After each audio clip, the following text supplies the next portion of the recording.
ম্যাটারটা হলো তার যোগ্যতা কি।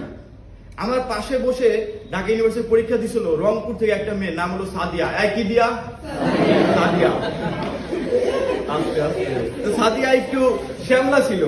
তো ঢাকা বিশ্ববিদ্যালয়ে চান্স পাওয়ার পর মানে পরীক্ষা যখন দিই তখন আমাকে একটু বলতেছিল তুমি তো ঢাকাতেই পড়ো, আমার কলেজ ছিল আদমজি ক্যান্টনমেন্ট কলেজ, তো আমাকে বলতেছে আমাকে একটু দেখো। আমাকে আচ্ছা ঠিক আছে, আমি যদি পারি আমি অবশ্যই চেষ্টা করবো। তো আমি দুই একটা জিনিস হেল্প করি। তো ঢাকা বিশ্ববিদ্যালয়ে চান্স পাওয়ার পর দিকে আমার ডিপার্টমেন্টে আমার পিছনে এসে বসছে। বসার পর প্রায় 3 মাস পর ক্লাস, আমাদের সেপ্টেম্বরের পরে, আমাদের সেপ্টেম্বরের চান্স পাওয়ার পরে সেই জানুয়ারি ক্লাস।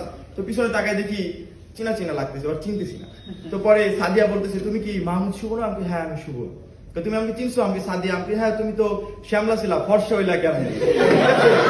তো পরে আমি মনে করো যে খুবই আশ্চর্য হয়ে গেলাম, কিভাবে মানে খুবই বেশি ফর্সা হয়ে গেছে। পরে আমি বললাম যে তুমি ফর্সা হইলা কিভাবে?